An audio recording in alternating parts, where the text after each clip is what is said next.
Instagram.com நேயர்களுக்கு வணக்கம். நான் மரியா உங்க கூட பேசிட்டு இருக்கேன். இன்னைக்கான டாபிக் கண்டிப்பா உங்களுக்கு இன்ட்ரெஸ்டிங்கான ஒண்ணா தான் இருக்க போகுது. அதனால இன்னும் நீங்க சப்ஸ்கிரைப் பண்ணாம தான் நம்ம சேனலை பார்த்துட்டு இருக்கீங்க அப்படின்னா மறக்காம நம்ம சேனலை சப்ஸ்கிரைப் பண்ணி வச்சுக்கோங்க.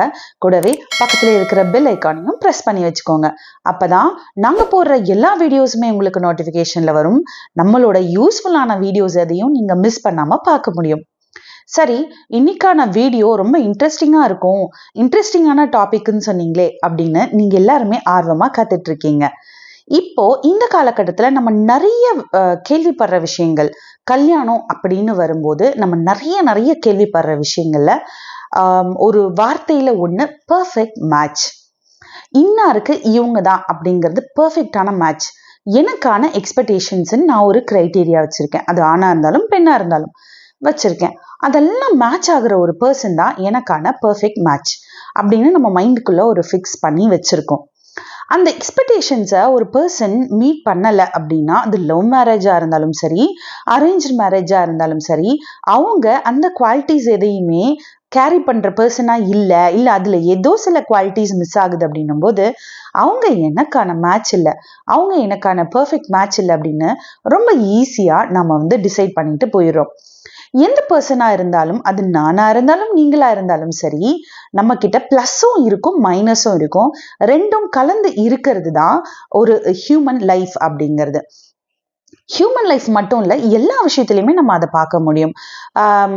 எலக்ட்ரிசிட்டியா கூட நீங்க எடுத்துக்கலாமே, அதுலயும் பிளஸ் அண்ட் மைனஸ் இருந்தா தானே நமக்கு எலக்ட்ரிசிட்டியே பவரே கிடைக்குது.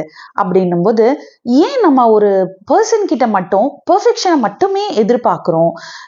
இம்பர்ஃபெக்ஷன்ஸோட அவங்கள ஏத்துக்கிறதுக்கு நமக்கு என்ன அப்படி தடுக்குது? சரி, மைனஸ் இருக்கு, பிளஸ் இருக்குப்பா, நான் ரொம்ப ஈஸியா ஏத்துக்கிறேன். பிளஸ் எல்லாம் எனக்கு ரொம்ப பிடிச்ச விஷயம், அதனால பிளஸ் எல்லாம் நான் ரொம்ப சாதாரணமா ஏத்துப்பேன்.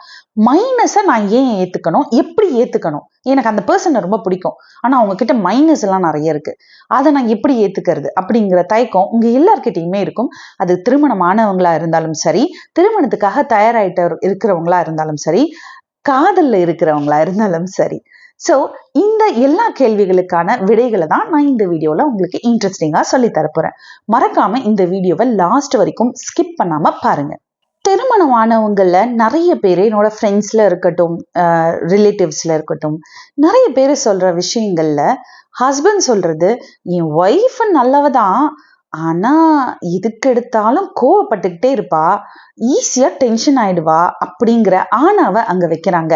அதே மாதிரிதான் பெண்களும், என் ஹஸ்பண்ட் ரொம்ப நல்லவர் தான், ஆனா அவரு என்ன புரிஞ்சுக்கவே மாட்டேங்கிறாரு, எனக்காக எதுவும் செய்யவே மாட்டேங்கிறாரு அப்படிங்கிற அந்த ஆணாவை தான் நாம முன்னிலைப்படுத்தி யார்கிட்ட இருந்தாலும் சொல்றோம், யார்கிட்ட இருந்தாலும் பேசுறோம்.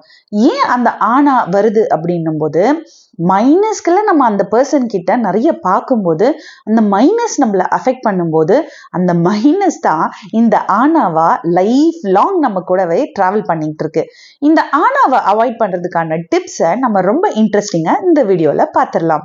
வீடியோக்குள்ள போறதுக்கு முன்னாடி நீங்க ஒரே ஒரு விஷயத்த மைண்ட்ல வச்சுக்கோங்க. அப்படி மைண்ட்ல வச்சுக்கிட்டீங்க அப்படின்னா, நான் சொல்ற இந்த விஷயங்கள் எல்லாமே உங்களுக்கு ஈஸியா மைண்டுக்குள்ள போய் சேரும், உங்க லைஃப்க்கும் ரொம்ப யூஸ்ஃபுல்லா இருக்கும். இந்த உலகத்துல பெர்ஃபெக்ட் ஹஸ்பண்டும் கிடையாது, பெர்ஃபெக்ட் ஒய்ஃபும் கிடையாது. அண்டர்ஸ்டாண்டிங் பார்ட்னர் அப்படிங்கிறது தான் இருக்கு. அதை நீங்க மைண்ட்ல வச்சுக்கோங்க. ஃபர்ஸ்ட், ஹஸ்பண்டோட பிளஸஸ் என்னென்னு பார்த்துடலாம். ஹஸ்பண்டோட பிளஸ் அப்படின்னா என்ன அப்படின்னா, ஃபேமிலிக்காக அவங்க உழைச்சிக்கிட்டே இருப்பாங்க, சம்பாதிச்சுக்கிட்டு இருப்பாங்க, வெளியில இருக்கிற எல்லா வேலைகளையும் நமக்காக பார்ப்பாங்க. ஒய்ஃப் அண்ட் கிட்ஸை கூட, அவங்களோட பார்ட்னரை எஸ்பெஷலி ரொம்ப ப்ரொடெக்டிவா பார்த்துப்பாங்க. அவங்க மேல ரொம்ப கேர் எடுத்து நிறைய விஷயங்களை சொல்லுவாங்க. அவங்கள ரொம்ப ப்ரொடெக்டிவ் நேச்சரோட பார்த்துக்குவாங்க. அவங்களுக்கு எக்ஸ்ட்ரீமான லவ் அவங்க பார்ட்னர் மேல இருக்கும். ஹஸ்பண்ட்ஸ்க்கு ஆர் மென்னுக்கு எக்ஸ்ட்ரீமான லவ் இருக்கும். ஆனா அவங்களுக்கு அதை வெளியில காட்டவே தெரியாது, வரவும் வராது, அவங்க காட்டவும் மாட்டாங்க. நாமளே இனிஷியேட் பண்ணி கேட்கும் போது கூட அதை அவங்களுக்கு சொல்லவும் தெரியாது, அதை செயல்ல காட்டவும் தெரியாது. பட் அவங்களுக்குள்ள அந்த லவ் இருந்துகிட்டே இருக்கும். அதோட வெளிப்பாடு தான் அவங்க ரெஸ்பான்சிபிளா இருக்கிறதும், அவங்க எல்லா விஷயங்களையும் நமக்கு தேடி தேடி செய்யறதும், நம்மளை ப்ரொடெக்டிவா பார்த்துக்கிறதும். ஆனா ஒய்ஃப்க்கு என்ன தெரியுமா இங்க தோணும், அவர் எனக்காக எதுவுமே செய்ய மாட்டேங்கிறாரு, ஒரு பூ கூட வாங்கி கொடுக்க மாட்டேங்கிறாருங்க, அவரா எனக்கு எதுவுமே செய்ய மாட்டேங்கிறாரு, அவரா எனக்காக எதுவுமே யோசிக்க மாட்டேங்கிறாரு அப்படின்றதுதான் வைஃபோட புலம்பலா இருக்கும். இதுக்கான ரீசன் என்ன தெரியுமா? ஹஸ்பண்டோட சாஃப்ட்வேர் அப்படிதான் டெவலப் ஆயிருக்கு. அது எப்பவுமே சைலண்ட் மோட்ல தான் இருக்கும். லவுடாவோ இல்ல ரிங்டோன் இருக்கிற மாதிரியான செட்டப்ல அவரோட சாஃப்ட்வேர் பில்ட் பண்ணப்படலை. Men are like that only. அவங்களுக்கு எக்ஸ்பிரசிவா இருக்க தெரியாது, but bottom of the heart அவங்களால ரொம்ப ட்ரூவா லவ் பண்ண முடியும், அவங்க பார்ட்னரை ரொம்ப ப்ரொடெக்டிவா பார்த்துக்க முடியும், எப்பவுமே அவங்களோட நலனை பத்தி யோசிக்க முடியும். ஆனா அவங்க விமன் மாதிரி ரொம்ப எக்ஸ்பிரசிவா வெளியில அதை காட்டுறதுக்கு அவங்களுக்கு தெரியாது. அதனால அவங்களோட லவ் லாங்குவேஜ் சைலண்ட் மோட்ல தான் எப்பவுமே இருக்கும். இதுதான் அங்க இருக்கிற பிரச்சனையே. அப்போ ஒய்ஃப் என்ன பண்ணணும் அப்படின்னா, இது அவர் கேர்லெஸ்ஸா இருக்காருன்னு நீங்க எடுத்துக்க கூடாது. அதே மாதிரி எனக்கு இவர் எதுவுமே செய்யறதில்ல அப்படின்னு நீங்க எடுத்துக்க முடியாது, எடுத்துக்கவும் கூடாது. இன்ஸ்டெட் நீங்க என்ன அதை நீங்க எப்படி எடுத்துக்கணும் அப்படின்னா, அவருக்கு இப்படிதான் லவ் காட்ட தெரியும், அவரோட லவ் லாங்குவேஜ் இதுதான் அப்படின்னு நீங்க அண்டர்ஸ்டாண்ட் பண்ணிக்கிட்டீங்க அப்படின்னா இந்த மாதிரியான புலம்பல்கள் உங்களுக்கு வராது, அதனால வர பிரச்சனைகளும் உங்களுக்கு வராது. அடுத்தது ஒய்ஃபோட, அதாவது விமனோட பிளஸ் என்ன அப்படின்றத நம்ம பார்த்துடலாம். விமனோட பிளஸ் அப்படின்னு பார்த்தீங்க அப்படின்னா, ஃபேமிலி ஆர் ரிலேஷன்ஷிப் அப்படின்றதோட இமோஷனல் பாண்டிங்கோட பேக் போன் விமன் தான். இமோஷ்னலா அவங்களால கனெக்ட்ல வச்சிருக்க முடியும் அப்படின்னா அது விமனால மட்டும்தான் முடியும். அதே மாதிரி ஃபேமிலியோட க்ளூ, அதாவது ஃபேமிலியில இருக்க மெம்பர்ஸ், அவங்களோட இன்லாஸா இருக்கலாம், ரிலேட்டிவ்ஸா இருக்கலாம், ஃப்ரெண்ட்ஸா இருக்கலாம், ஹஸ்பண்ட் சைடா இருக்கிறவங்களா இருக்கலாம், எல்லாரையும் ஒன்னா சேர்த்து வச்சுக்கக்கூடிய ஒரு நல்ல பாண்டை கிரியேட் பண்ணக்கூடிய ஒரு ஃபேமிலியோட க்ளூவாகவும் அந்த பெண்கள் தான் இருக்காங்க, விமன் தான் இருக்காங்க. அதே மாதிரி அவங்க மல்டி டாஸ்கிங் குவீனாவும் இருக்காங்க. இந்த காலகட்டத்தில் எல்லா பெண்களுமே மோஸ்ட்லி வேலைக்கு போறாங்க, சிலர் ஹோம் மேக்கராகவும் இருக்காங்க. வேலைக்கு போறவங்க வேலையும் பார்த்துக்கிட்டு வீட்டையும் பார்த்துக்கிறாங்க, வீட்டில் இருக்கிற ஹோம் மேக்கர்ஸ் வீட்டையும் பார்த்துக்கிறாங்க, வெளியில இருக்கிறதையும் பார்த்துக்கிறாங்க, ஹஸ்பண்டோட ஸ்ட்ரெஸ்ஸையும் ஒர்க்ஸையும் கூட குறைக்கிறாங்க ஃபேமிலி ரிலேட்டடான விஷயங்கள்ல அப்படின்னு நம்ம சொல்லலாம். கிட்ஸையும் பார்த்துக்கிறாங்க. ஸோ இந்த மாதிரி மல்டி டாஸ்கிங் குவீனா தான் ஒவ்வொரு பெண்ணுமே இருக்கிறாங்க. இவங்க கிட்ட இருக்கிற மைனஸ் என்ன தெரியுமா? அவங்க உங்களை ரொம்ப மைன்யூட்டா நோட் பண்ணுவாங்க. சின்ன சின்ன விஷயங்களை கூட அவங்களால அப்சர்வ் பண்ண முடியும், கரெக்டா கெஸ் பண்ண முடியும். உங்க பேச்சுல நீங்க பண்ற டெக்ஸ்ட்ல கூட நீங்க என்ன டெக்ஸ்ட் பண்றீங்க அப்படின்றத வச்சு நீங்க என்ன மைண்ட் செட்ல இருக்கீங்கன்னு அவங்களால கண்டுபிடிக்க முடியும். நீங்க என்ன டோன் அவங்க கிட்ட யூஸ் பண்றீங்க, ஒரே வார்த்தை தான், ரொம்ப சிம்பிளான வார்த்தையா தான் இருக்கும், அதை நீங்க நார்மலா சந்தோஷமா இருக்கும்போது எப்படி யூஸ் பண்றீங்க, அதே வார்த்தையை கோமா இருக்கும்போது சண்டையில எப்படி யூஸ் பண்றீங்க, இந்த டிஃபரன்ஸ் எல்லாமே அவங்களால நல்லாவே ஐடென்டிஃபை பண்ண முடியும். உங்களோட ஃபேஷியல் எக்ஸ்பிரஷன்ஸ், உங்களோட சைலன்ஸ் எல்லாமே அவங்களுக்கு புரியும். அவங்களுக்கு தெரியும், ஏதோ சரியில்லை, இவங்க இப்படி இருக்க மாட்டாங்களே, நம்ம ஆள் இப்படி கிடையாதே அப்படின்னு அவங்களுக்கு கரெக்டா அந்த விஷயங்கள் எல்லாமே நல்லாவே தெரியும். இது நம்ம சில நேரங்கள்ல மென் என்ன நினைக்கிறாங்க அப்படின்னா, இவ எப்ப பார்த்தாலும் நை நை நை பண்ணிட்டே இருக்கா, எப்ப பார்த்தாலும் ஏதாவது ஒண்ணு சொல்லிட்டே இருக்கா, எப்ப பார்த்தாலும் குறை கண்டுபிடிச்சிக்கிட்டே இருக்கா அப்படின்னு நாகிங்கா இருக்காங்க வைஃப், நாகிங்கா இருக்காங்க பார்ட்னர் அப்படின்னு நினைக்கிறாங்க. ஆனா ட்ரூத் அது இல்லை. அப்புறம் விமன் ஓவர் திங்க் பண்ணக்கூடியவங்க தான். அவங்களோட சாஃப்ட்வேர் அந்த மாதிரி டெவலப் ஆயிருக்கு. மென்னுக்கு எப்படி சைலண்ட் மோட்லயே இருக்கிற மாதிரி சாஃப்ட்வேர் டெவலப் ஆயிருக்கோ, விமனோட சாஃப்ட்வேர் எப்பவுமே அவங்கள ஓவர் திங்க் பண்ண வைக்கிற மாதிரி தான் பில்ட் ஆயிருக்கு. ஏன் அவங்களுக்கு அந்த ஓவர் திங்கிங் வருது அப்படின்னு தெரியுமா? நீங்க எந்த இடத்துல அவங்களுக்கு பாஸ் கொடுக்குறீங்களோ, எந்த இடத்துல அவங்களுக்கான அட்டென்ஷன் குறையுதோ, எந்த இடத்துல அவங்களுக்கான ரெஸ்பான்ஸ் குறையுதோ, எந்த இடத்துல அவங்களோட எக்ஸ்பெக்டேஷன்ஸ் மீட் ஆகலையோ, எந்த நேரத்துல அவங்க உங்ககிட்ட எதிர்பார்க்குற விஷயங்கள் நடக்கலையோ, அப்ப அவங்களுக்குள்ளேயே அவங்க ஓவர் திங்க் பண்ணிப்பாங்க. ஒருவேளை இப்படி இருக்குமோ, ஒருவேளை இதனால இருக்குமோ, ஓ நம்ம மேல பாசமே இல்லையோ, குறைஞ்சு போயிடுச்சோ, ஒருவேளை அவருக்கு வேற யாரையாவது பிடிச்சிருக்கோ, இந்த மாதிரி விபரீதமான திங்கிங் கூட விமனுக்கு வர்றதுக்குண்டான வாய்ப்புகள் இருக்கு நீங்க அந்த ஸ்பேஸ் கொடுக்கும்போது. அதே மாதிரி கான்ஃபிளிக்ஸ் வரும்போது, சண்டை வரும்போது அதை இம்மீடியட்டா சால்வ் பண்ணணும், இம்மீடியட்டா அட்ரஸ் பண்ணணும், இம்மீடியட்டா பேசணும்னு விமன் எக்ஸ்பெக்ட் பண்ணுவாங்க. ஆனா அந்த சுச்சுவேஷனை கடந்து போயிடணும், அதை அவாய்ட் பண்ணிட்டு போயிடணும், டைம் கொடுத்துட்டா அது சரியாயிடும், மறந்துடுவாங்க அப்படின்னு மென் நினைக்கிறாங்க. ஆனா நீங்க அந்த சைலண்டா விட்டுட்டு போறீங்கல்ல, அந்த கொஞ்ச நேரம் கேப்பா இருந்தா கூட அதுக்குள்ள விமனோட மைண்ட்ல கிட்டத்தட்ட 10 எபிசோடுக்கான சீரியல் ஓடி முடிஞ்சிடும். இதுவா இருக்கும், அதுவா இருக்கும், அதுவா இருக்கும், இதுவா இருக்கும்னு அவங்க யோசிச்சு அவங்க ஒரு கன்க்ளூஷனுக்குள்ள வந்துருவாங்க. நீங்க சிம்பிளா முடிக்க வேண்டிய அந்த சண்டை கூட அதுக்கப்புறம் இன்னும் பெருசா இருக்கும். பல வருஷத்துக்கு அது உங்களுக்கு வந்துகிட்டே இருக்கும், ரிப்பீட் ஆயிட்டே இருக்கும். சரி, இப்போ நாம பிளஸ் அண்ட் மைனஸ் ரெண்டு பேர்கிட்டயுமே, ரெண்டு பார்ட்னர் கிட்டயுமே பிளஸ் எல்லாம் என்ன இருக்கு, மைனஸ் எல்லாம் என்ன இருக்குன்னு பார்த்தோம். இந்த பிளஸ்ஸை எப்படி ஹேண்டில் பண்றது, மைனஸை எப்படி ஹேண்டில் பண்றது? எல்லாருமே நார்மலா என்ன சொல்லுவாங்கன்னா, இந்த மைனஸை பத்திலாம் நிறைய பேசுவாங்க. நான் சொன்ன விஷயங்கள்ல இருக்க மைனஸ் பத்தி, பார்ட்னர் கிட்ட இருக்க குறைகளை பத்தி பேசுவாங்க, அதை எப்படி ஹேண்டில் பண்றதுன்னு பேசுவாங்க. பட் பிளஸ்ஸையுமே நம்ம எப்படி மேனேஜ் பண்றது, எப்படி நம்ம ஹேண்டில் பண்றது அப்படின்றதையும் நம்ம பேசணும். அப்பதான் அந்த ரிலேஷன்ஷிப் ரொம்ப ஹெல்தியான ரிலேஷன்ஷிப்பா இருக்கும்னு நான் நினைக்கிறேன். சரி, பிளஸ்ஸை எப்படி ஹேண்டில் பண்றது அப்படின்னா, அப்ரிசியேஷன். First point appreciation. அவங்க என்ன பண்ணாலும் அவங்களை அப்ரிஷியேட் பண்ண கத்துக்கோங்க. விமன் ஒர்க் பண்றாங்க அப்படின்னா, ஒர்க் போயிட்டு அவங்க சமைச்சு வச்சாலும் சரி, இல்ல ஹோம் மேக்கராகவே இருந்து உங்களுக்கு பிடிச்ச சாப்பாட்டை சமைச்சு வச்சாலும் சரி, இது எக்ஸாம்பிள் தான், அதுக்காக சமையலுக்காக மட்டுமா நான் அவங்கள பாராட்டணும் அப்படிலாம் கேட்கக்கூடாது. ஸோ இது எக்ஸாம்பிளுக்காக சொல்றேன். சமையல்ல அவங்க செஞ்சு வச்சிருக்காங்க, உங்களுக்காக ஆசையா செஞ்சு வச்சிருக்காங்க. அப்படின்னும் போது, எனக்காக நீ இது செஞ்சிருக்க, லேட் ஆனாலும் பரவாயில்ல, நீ இவ்வளோ டைம் எடுத்து எனக்காக செஞ்சிருக்க அப்படின்னு சொல்றதா இருந்தாலும் சரி, இல்லை எனக்காக நீ யோசிச்சு ட்ரை பண்ணி உனக்கு வராததெல்லாம் எனக்கு செஞ்சிருக்க, எனக்காக செஞ்சிருக்க, ரொம்ப தேங்க்ஸ், நான் ரொம்ப ஹாப்பி அப்படிங்கிறத நீங்க வேர்ட்ஸ்ல அவங்க கிட்ட எக்ஸ்பிரஸ் பண்ணுங்க. உங்க ஒய்ஃப் கிட்ட, உங்க பார்ட்னர் கிட்ட வேர்ட்ஸ்ல நீங்க அந்த அப்ரிசியேஷனை கொடுங்க. அது அவங்கள ரொம்பவே சந்தோஷமாக்கும். அவங்களுக்கு உள்ளுக்குள்ள 1000 பட்டாம்பூச்சி பறக்கிற ஒரு எஃபெக்டை கொடுக்கும். என் ஹஸ்பண்ட் என்ன பாராட்டிட்டாங்களா அப்படிங்கிறது. அவங்க அவ்வளோ எஃபர்ட்ஸ் போட்டு ஒரு விஷயத்தை அவங்களுக்கு செய்யும் போது, என் கணவர், என்னோட பார்ட்னர், மை மேன் அப்படிங்கிறது அவங்க மைண்டுக்குள்ள இருக்கும். அதை வச்சு அவங்க எல்லா விஷயங்களையும் செய்யும் போது இன் ரிட்டன் அவங்க உங்ககிட்ட எதிர்பார்க்கறது அந்த ஒரு வார்த்தையை தான், அந்த அப்ரிசியேஷனை தான் அவங்க உங்ககிட்ட எதிர்பார்க்குறாங்க. ஸோ அவங்க கிட்ட இருக்கிற பிளஸ்ஸை நீங்க எப்பவுமே அப்ரிஷியேட் பண்ண கத்துக்கோங்க. அவங்க கிட்ட இருக்கிற பிளஸ் எதுவாக வேணும்னாலும் இருக்கலாம். அவங்க இமோஷ்னலா எல்லா விஷயங்களையும் ஹேண்டில் பண்றதா இருக்கலாம், இல்லை கிட்ஸை நல்லா பார்த்துக்கிறதா இருக்கலாம், உங்களை நல்லா பார்த்துக்கிறதா இருக்கலாம், உங்க ஃபேமிலி மெம்பர்ஸை பார்த்துக்கிறதா இருக்கலாம், ஃபேமிலிக்குள்ள வர கான்ஃப்ளிக்ட்ஸ் அவங்க அட்ரஸ் பண்றதா இருக்கலாம், மேனேஜ் பண்றதா இருக்கலாம். எல்லாமே பிளஸ் தான். இந்த எல்லா பிளஸுக்குமே அவங்களுக்கு அப்ரிசியேஷன் கொடுக்க கத்துக்கோங்க. இதுதான் அவங்க பிளஸ்ஸை நீங்க ஹேண்டில் பண்றதுக்கு உண்டான டிப்ஸ். இது அவங்கள ரொம்பவே இமோஷ்னலா ஹீல் பண்ணும், பேலன்ஸ்டா வச்சிருக்கும்.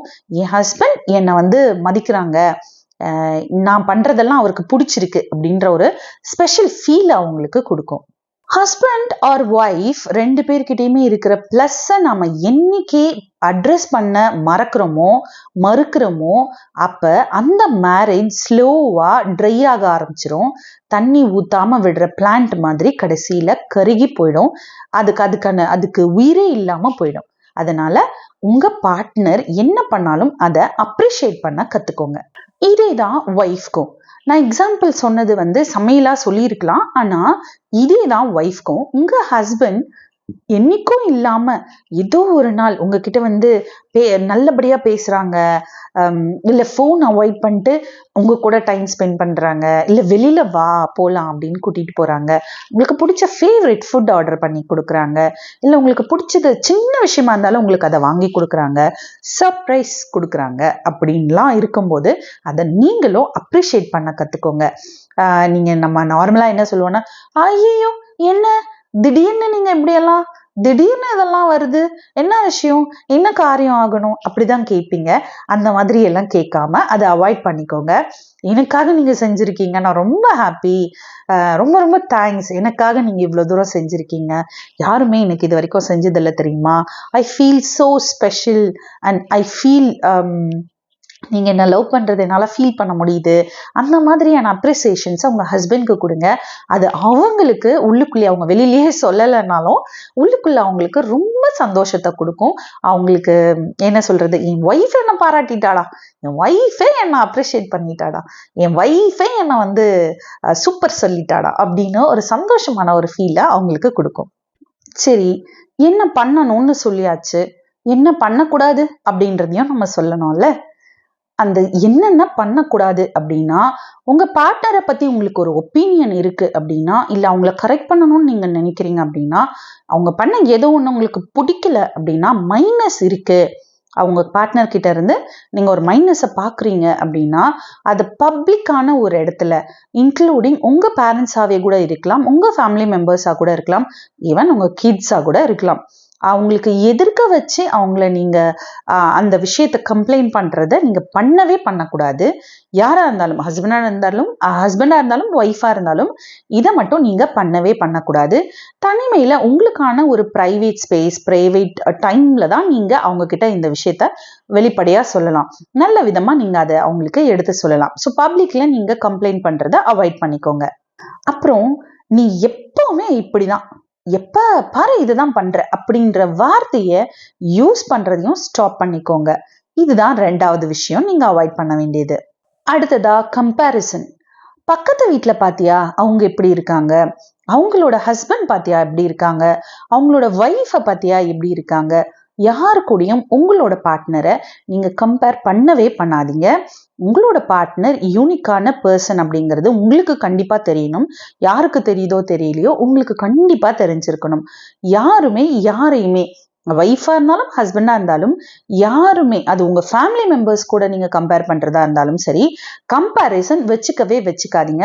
எவ்வளவு மைனஸான விஷயங்களை நீங்க பார்ட்னர் கூட பார்த்தாலும் சரி, அடுத்தவங்க கூட கம்பேர் பண்ணி நீங்க அதை அட்ரஸ் பண்ணவே பண்ணாதீங்க. அதுக்கப்புறம் உங்களுக்கு ஒரு சண்டை வருது, இல்ல ப்ராப்ளம் வருது, கிளாஷ் வருது, ஆர்கியூமெண்ட்ஸ் ஸ்டார்ட் ஆகுது அப்படின்னும் போது சைலண்ட் ட்ரீட்மெண்ட் கொடுக்கவே கொடுக்காதீங்க.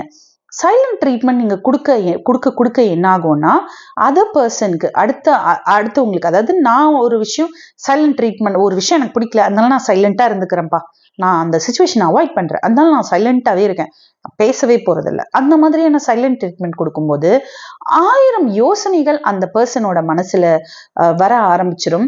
அந்த 1000 யோசனைகளும் 1000 சொல்யூஷன்ஸ் அவங்களுக்குள்ள கொடுக்கும், 1000 கதைகளை அவங்களுக்கு சொல்லி கொடுத்துரும். அது அவங்கள இன்னும் ஓவர் திங்க் பண்ணி உங்ககிட்ட இருந்து அவங்கள வந்து இன்னுமே டிஸ்டன்ஸ் ஆக்கி வச்சிரும். ஸோ அதனால என்னைக்குமே சைலண்ட் ட்ரீட்மெண்ட் கொடுக்காதீங்க. சரி, மைனஸான விஷயங்கள் நடக்கும்போது கண்டிப்பா அங்க வந்து சண்டை வரும், பிரச்சனை வரும், 2 பேருக்கும் நடுவுல வாக்குவாதங்கள் வரும், நிறைய நடக்கும் இல்லையா? ஸோ அந்த டைம்ல நம்ம என்ன பண்றது, அதுக்கு என்ன பண்றது அப்படின்னும் போது சில விஷயங்களை நம்ம ஃபாலோ பண்ணணும். ஃபாலோ பண்ணும்போது நம்ம அதுக்கான அந்த எக்ஸ்ட்ரீமா போற விஷயங்களை வந்து நம்ம அவாய்ட் பண்ணிக்க முடியும். நல்ல அண்டர்ஸ்டாண்டிங்கோட நம்ம வாழ முடியும். அதுல ஃபர்ஸ்ட் விஷயம் என்னன்னா டைமிங். 2 பேர்ல ஒரு சண்டைன்னு வரும்போது, பார்ட்னருக்குள்ள சண்டை அப்படின்னு வரும்போது யாராவது ஒருத்தர் ரொம்ப கோவமா இருப்பாங்க, அடுத்தவங்க ஏன் இவங்க இவ்வளவு கோவமா இருக்காங்க அப்படின்ற மைண்ட் செட்ல இருப்பாங்க. ஸோ கோவமா இருக்கிற பர்சனுக்கு கொஞ்சம் டைம் கொடுங்க. நீங்க அந்த நேரத்திலேயே, அது ஹஸ்பண்டா இருந்தாலும் ஒய்ஃபா இருந்தாலும், அந்த பிரச்சனையை இப்பவே அட்ரஸ் பண்ணணும், இப்பவே பேசணும், கோவத்தோடயே அவங்க கோவமா இருக்கும் போதே பேசி முடிச்சிடணும் அப்படின்றத அந்த இடத்துல நீங்க பண்ணவே பண்ணாதீங்க. டைம் கொடுங்க. காம் ஆகுற வரைக்கும், அதாவது கோமா இருக்க பர்சன் காம் ஆகுற வரைக்கும் வெயிட் பண்ணுங்க. அது தப்பு அவங்க மேலேயே இருந்தாலும் நீங்க வெயிட் பண்ணி தான் ஆகணும். வெயிட் பண்ணுங்க. அவங்க காம் ஆனதுக்கு அப்புறம் அந்த பிரச்சனைய, இல்ல அவங்க மேல இருக்கிற தப்ப நீங்க மெதுவா சொல்லி அதை வந்து நீங்க சார்ட் அவுட் பண்ணிக்கலாம். அடுத்ததா உங்களுக்கு கான்ஃப்ளிக்ட் வரும்போது நீங்க யூஸ் பண்ற டோன், அதுல நீங்க ரொம்ப காஷியஸா இருக்கணும். கத்தி பேசுறது, இல்ல நீ என்ன மதிக்கவே மாட்ற அப்படின்னு சொல்றது, நீ எப்பவுமே எல்லாமே இப்படிதான். இந்த மாதிரியான வேர்ட்ஸை சொல்றத விட்டுட்டு, நீ இப்படி பண்ணா நல்லா இருக்கும்ல, நீ இந்த மாதிரி இருந்தா நல்லா இருக்கும்ல, நீ இப்படி பேசியிருக்கலாம்ல, நீ இப்படி பேசி பழகு, கொஞ்சம் எனக்காக மாத்திக்கோயேன், நீ இப்படி இருந்தா இன்னும் இவ்வளோ நல்லா இருக்கும், நமக்குள்ள நல்ல அண்டர்ஸ்டாண்டிங் இருக்கும், நம்ம இன்னுமே ஹாப்பியா இருக்கலாம்ல, அந்த மாதிரியான விஷயங்கள் நீங்க அவங்க கிட்ட பேசுங்க. நீங்க பேசுற வார்த்தைகள், நீங்க பேசுற அந்த டோன் அப்படிங்கிறது ஒரு பாசிட்டிவான ரிசல்ட் கொடுக்கறதா தான் இருக்கணுமே தவிர நெகட்டிவான ரிசல்ட் கொடுக்கறதா இருக்கவே இருக்கக்கூடாது. அப்புறம் அக்செப்டன்ஸ், அதாவது மைனஸ் இல்லாத பர்சன் யாருமே கிடையாது. இது ரொம்ப ரொம்ப ரொம்ப முக்கியமான விஷயம். சொல்றதுக்கு ஈஸியா இருக்கலாம், ஆனா ரியாலிட்டின்னு வரும்போது அதை அக்செப்ட் பண்றதுக்கு ரொம்ப கஷ்டமா இருக்கிற ஒரு விஷயம் தான். மைனஸ் இல்லாதவங்க யாருமே இல்லை. ஃபர்ஸ்ட் நீங்க உங்க பார்ட்னரை வந்து மைனஸ் நிறைய இருக்குன்னு லிஸ்ட் அவுட் பண்றதுக்கு முன்னாடி உங்ககிட்ட என்னென்ன மைனஸ் இருக்கு நீங்க செல்ஃப் அனலைஸ் பண்ணாலே இப்ப நான் சொல்ற இந்த கான்செப்ட் உங்களுக்கு ரொம்ப ஈஸியாவே புரிஞ்சிடும். மைனஸ் இல்லாதவங்க யாருமே கிடையாது.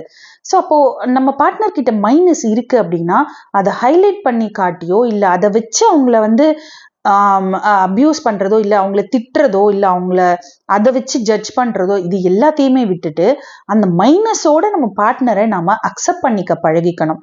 இந்த அக்செப்டன்ஸ் அப்படின்ற ஒரு விஷயம் வந்துருச்சு அப்படின்னா அவங்க கிட்ட நிறை குறைகளோட அவங்கள அக்செப்ட் பண்ணிக்கிறது தானே ஒரு ட்ரூவான லவ்வா இருக்க முடியும், ஒரு பியூரான லவ்வா இருக்க முடியும். அதுதானே லவ்வோட மேஜிக்கே.